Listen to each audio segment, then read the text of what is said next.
Welcome into Cougar Tracks here on the KSL Sports YouTube and KSL NewsRadio, your legacy home of the BYU Cougars. I am your BYU insider, Mitch Harper, for KSLSports.com, and it's a happy Monday. BYU football game week has returned. Last week was the bye.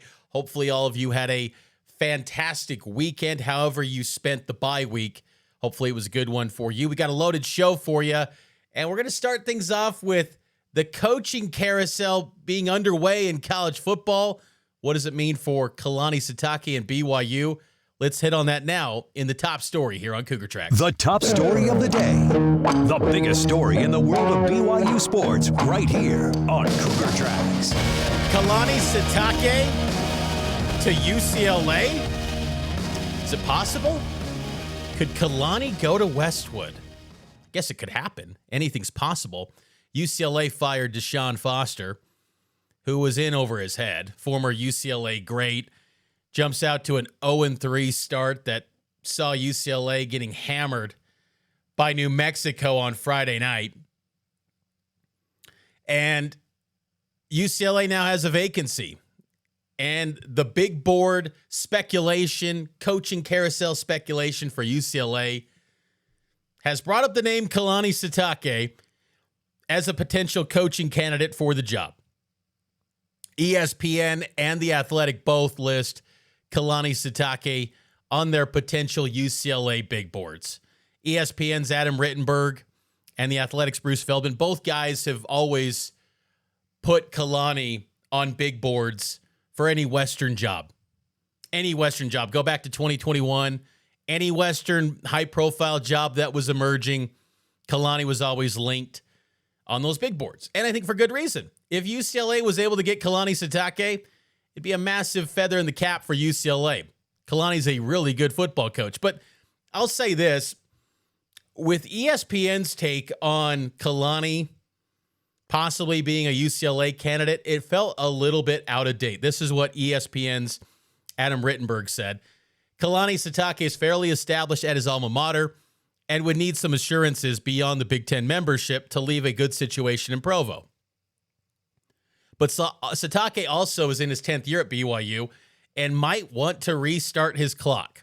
The 49-year-old has spent most of his career at Utah, but also worked at Oregon State and knows the West Coast and California recruiting scene. Sitake is 74 and 43 as an FBS coach and would bring an identity of physicality and toughness to Westwood. That's all fair, but again, restart the clock. Didn't his clock already restart at BYU by getting a long-term extension and now being named an associate AD and now having a new athletic director in the saddle? Brian Santiago, who's made it clear he loves Kalani Sitake and puts him on his leadership team? Didn't that kind of restart the clock? Look, I feel like it's a little bit of an out-of-date take because in 2020, 2021, there was a greater argument for these type of jobs to say, it's better than BYU. UCLA is not a better job than BYU. It's just not. When it comes to football, it is not a better job. BYU has more double-digit win seasons in a power conference since 2016 when Kalani Sitake took over than UCLA does. And BYU's only been a power conference team for 2 previous seasons. UCLA's been a power conference team for years. They haven't won a conference title since 1998.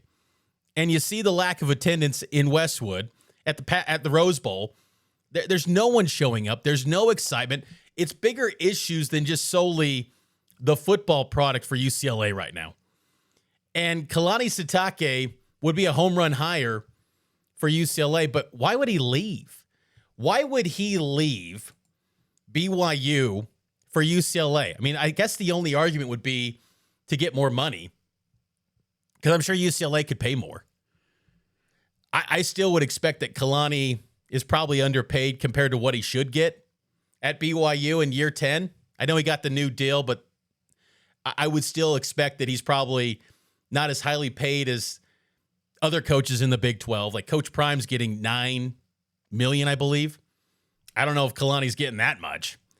So could UCLA overpay and go get Kalani and make a splash? But then you're factoring in state taxes, lifestyle in LA. Is that conducive for Kalani, a man that His oldest daughter just got married. His second daughter is now enrolled at BYU. He's got a son at Timpview playing football. Then he's got a young kid, I believe 2 or 3 years old.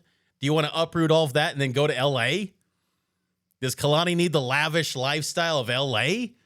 Doesn't strike me as that guy. And I think also, too, the Western recruiting thing, what does that matter now? You need to have NIL resources. UCLA, do they have that? I don't think they do. It doesn't matter what your recruiting backgrounds are in college football anymore. Do you have an NIL war chest that can go contend nationally? And if you're UCLA, you're not looking to just recruit the West Coast. You're looking to recruit nationally. You're in the Big Ten. Oregon has Dan Lanning. Did he have any ties to the West Coast other than a few years at Arizona State? No, it was Alabama. It was Georgia. It was a little bit at Memphis. He was a Midwest guy in Missouri. But he's thriving at Oregon because he had a great style of play, his coaching background, and an NIL war chest. Kalani would be a great coach at UCLA, but he'd have no NIL war chest. There's no excitement for UCLA football in that fan base. BYU, on the other hand, after all the grinding that Kalani has had to go through at BYU, where there were some ups and downs, now you're finally turning the corner to where you've got an NIL war chest and you're getting a top 25 recruiting class, and you suddenly want to leave that to, quote, reset the clock? Look, I just, that to me just seems a little bit out of touch. And UCLA, again, is just not a great job. They haven't done anything for years. That program has been dead for years, and that fan base has no excitement. They need to get an on-campus stadium because it's embarrassing how they take the mystique of the Rose Bowl and for those games. It's so empty. There's no one there. Even in 2015, when BYU last played in Pasadena, Bronco Mendenhall was the head coach. It was still half empty. It was a bigger crowd then because they had Josh Rosen. They had back-to-back 10-win seasons. UCLA, they were nationally ranked. But BYU brought about 15,000 fans to make up the crowd. Still empty. And remember, too, Kalani last year, former BYU AD Tom Holmoe said this on BYU TV's BYU Sports Nation. He said this. I mean, Coach Kalani, he's had offers to go to other places and turned them down. That was on the heels of 5-7. And Tom Holmoe, the AD at BYU, former AD, now his right-hand man, Brian Santiago, is in the AD chair. Those guys love Kalani Sitake. Why would Kalani leave for UCLA? And he's turned down job offers, per Tom Holmoe, in the past to stay at BYU when things were less glamorous at BYU than they are now. I don't think you ever just say, oh, he's a lifer. BYU's in his blood. He's a fan for life. I'm sure money could pull you away to anywhere. But UCLA is just not the right job to me. I would be pretty surprised if UCLA was the one that was able to pull away Kalani Sitake. But keep in mind, UCLA's 24/7 sports board, they put up their big board. They didn't list Kalani. I thought it was interesting, too. Brian Fisher at Sports Illustrated put up Bronco Mendenhall, Utah State head coach. And remember, Bronco, he was believed to have been linked to that UCLA job when Jim Mora ended up getting it. And Bronco kind of hinted at being so close to a job, but he and his wife agreed to not leave. It was believed to be UCLA. And Brian Fisher, Sports Illustrated writer who put up Mendenhall, he was the guy that also hosted a podcast with Mendenhall for over a year when Mendenhall was out of work, or out of coaching, rather.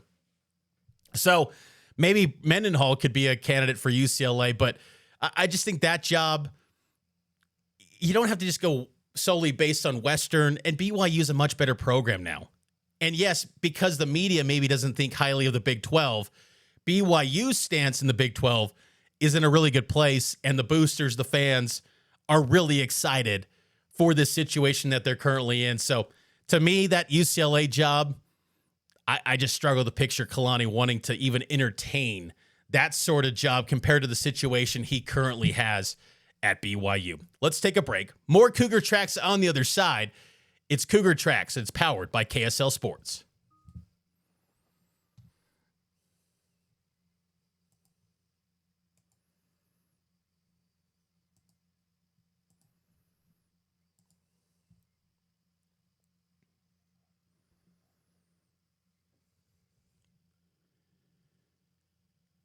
Cougar Tracks is rolling along here on this Monday. Hopefully, all of you are having a fantastic start to your week. Every single day, Cougar Tracks is holding it down daily, high noon on the KSL Sports YouTube, 6:30 p.m., on KSL NewsRadio, and of course, on demand wherever you get your podcasts, KSL Sports YouTube. So many different ways to consume the show. So over the weekend, Ryder Lyons, he officially was invited to the U.S. Navy All-American game. That game will take place on KSL 5 TV in January, so that'll be exciting to see Ryder Lyons in that game. But he did not play. He was sidelined, kind of preventive measures, it sounds like, out there at Folsom. His backup, a BYU target, Brody Rudnicki, stepped in at Folsom and had 5 touchdown passes. So big game for him, but we'll kind of see what's next for Ryder Lyons this upcoming week and the weeks ahead for the star BYU quarterback commit. That's the future of BYU. The past, the BYU quarterbacks, got to give a shout out. I thought Jake Retzlaff, former BYU quarterback, now at Tulane. What a game for him. He led the Green Wave to a win over Duke. 245 passing yards, 111 rushing yards, and 4 rushing TDs. In a win over Duke. Tulane might be the best group of 6 team or group of 5 team this year. Them, USF, Memphis is in the mix. So Tulane off to a great start. 2 wins over power conference teams already, and Jake Retzlaff getting the Green Wave off to a strong start. And then BYU basketball news. Cougs last week offered Will Openshaw 2026 Temp View forward. But Openshaw posted on social media his visit to BYU. He had some pictures on social media of his visit to Provo, and not going to lie, you see some of the pictures and you think to yourself, this guy kind of looks a little bit like Noah Waterman. I'm seeing Noah Waterman vibes out of Will Openshaw, but a big body, forward center, 6'10". He's got some offers from Utah, Stanford, some ACC programs, Nevada, Pepperdine. Had a lot of programs get in the mix for Will Openshaw, and for BYU, they kind of take their time. I think it's more of a projection-based type of prospect in Openshaw, who's got plans to serve a mission for the Church of Jesus Christ of Latter-day Saints. High school teammate, of course, to Dean Rickert, BYU basketball commit, but some of the pics of Openshaw at his visit to Provo as BYU basketball signing day coming up in November for the early period. 7 weeks from today, BYU basketball tips off the 2025-2026 season against Villanova in Las Vegas. Saw a early top 25 ranking from the field of 68. They put BYU at number 11 in their preseason top 25. Still kind of crazy. I would look at BYU as a top 10 team. Maybe they'll be on the outside slightly, but 7 weeks from today, we get Cougar Hoops to start off the upcoming season. Let's take our final timeout. We'll get to BYU football news as game week is finally here after a long bye week. BYU football returns to action. We'll discuss and set the stage for the Cougs and the Pirates here on Cougar Tracks.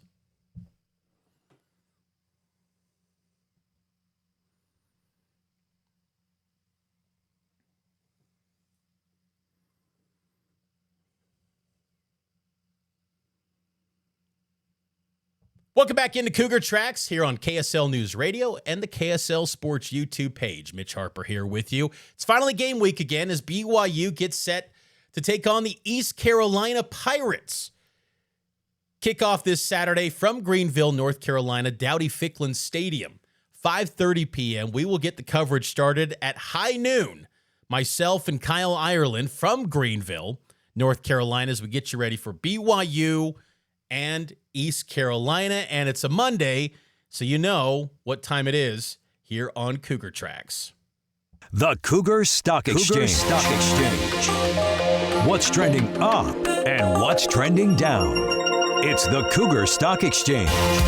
Every Monday, we break down what's trending up and trending down for the Cougs, and it's a little bit of a BYU East Carolina edition. Trending up, BYU's national rankings in stats. Cougs are number one in total defense entering this matchup, only allowing 106 yards per game. Rush defense, number one nationally, 7 yards per game allowed.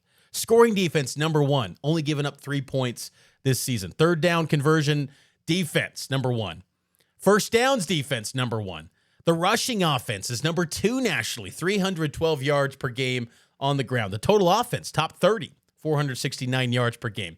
So BYU in a great place in many stats entering this matchup, top 10 in scoring offense, 48 points per game. What's trending down is BYU's status in the national rankings. BYU, the past couple weeks, has been ranked in the coaches poll. Well, now they're out. Apparently a bye week needs to send the Cougs out of the poll, so they're out of that.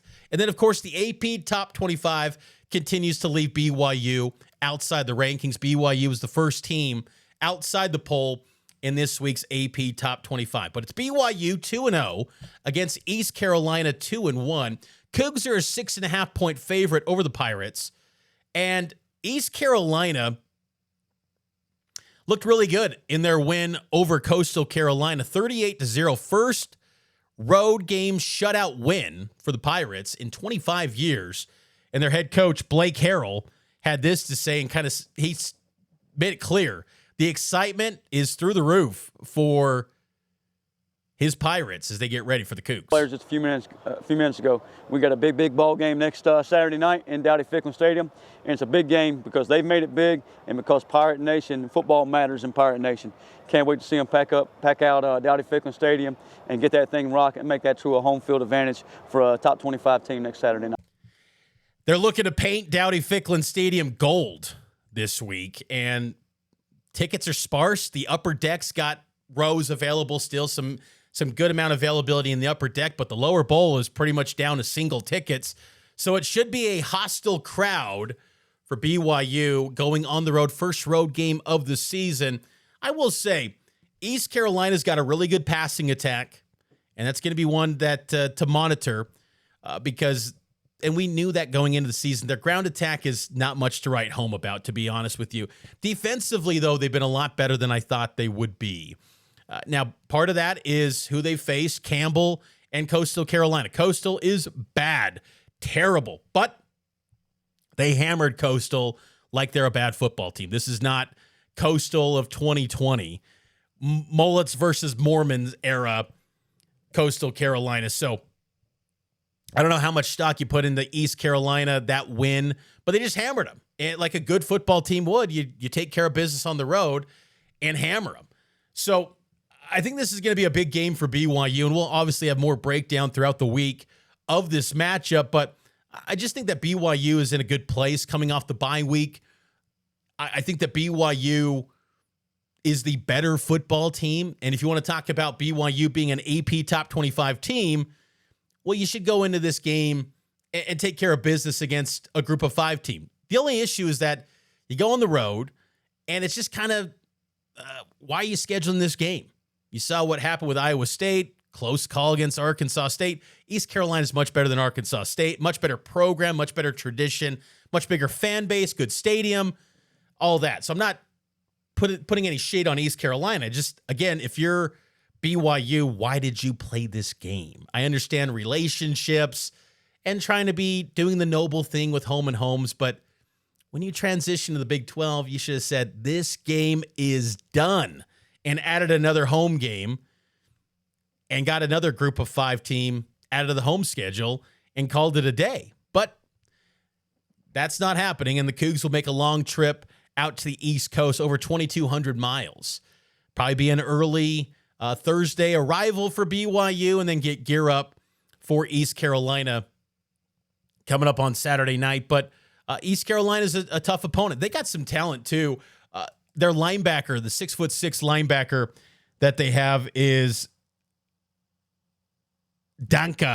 Samuel Danka, number 7, 6'6". He is excellent. I was really impressed with him in their game against Coastal Carolina. But it's a talented football team, and BYU has to play at its best to win this football game. They can't go in with a mediocre effort and struggle. But I think what's promising for BYU is that the defense, I think, is up to the task to try to slow down East Carolina's passing attack. Their passing attack with their starting quarterback, Hauser, he's thrown for nearly 300 yards every game, and the only one he didn't was this past weekend against Coastal because it was in the bag late in the game. So I think that BYU's got to be ready to slow down that attack. They've got good talent at the receiver position. We knew that coming into the season with East Carolina.